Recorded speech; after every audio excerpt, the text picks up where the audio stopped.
Hey there folks, Greg Shepard here, S&A Financial Services. In today's video, I'm going to recite the new rates for new deposits going into TIAA Traditional for the month of September. Happy Friday to everybody. Well, it's Friday for me. It may not be Friday when you're watching this video, but nonetheless, happy whatever day it is for you out there, okay? That's why I'm dressed like this. It's a Friday. So with that being said, I'm going to recite these rates for new deposits for the month of September. Nothing to do with those old legacy monies. And then I'll piggyback off that and give you kind of I'll opine a little bit here thereafter. Okay, new rates going in. We're going to start with the illiquid contracts. RA contract 4.75%, RC 5, GRA 4.75%. Now I'm going to spill over to the liquid. We've dropped 1/4 point for all rates from last month, from August. Okay. So September, we've dropped 1/4 point for both illiquid and liquid. So liquid contracts. We're looking at the SRA at 4, RCP at 4.25%, GSRA at 4, and the IRA after 2010, we're looking at 4%. Not too surprising, given the fact that everything across the board, CDs, money markets, for the most part, we're seeing a deceleration on those fixed rates. Okay, Fed funds rate. Well, the FOMC is going to meet next couple-ish weeks, week and a half thereabouts. It's September 5th, 2025 right now. Next meeting for the FOMC is September, I think, 17th.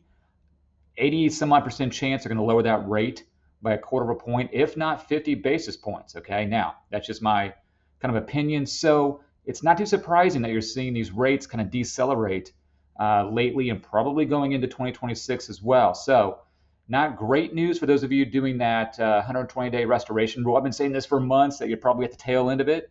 And that hasn't been true because these rates have been staying high in a good way. But folks, we got to put some common sense into this.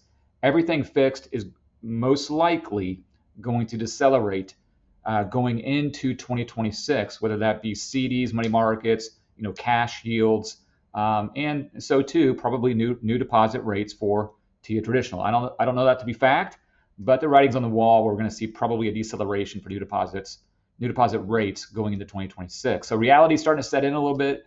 Hey, it's been a great ride, gosh, since 2023, maybe something like that.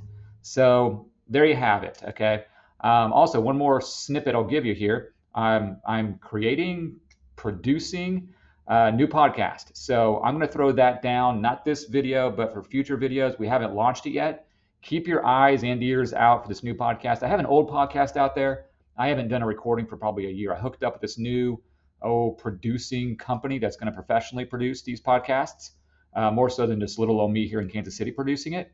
So hope for the best, cross your fingers, but that's coming out, I would say, within a month or so, chock full of all kinds of good information when it comes to TIAA and trying to figure out the complexities therein. All right, folks, you all go out and have a good one. If you need help on your situation with TIAA, by all means, my information should be below. Again, go out and have a good one.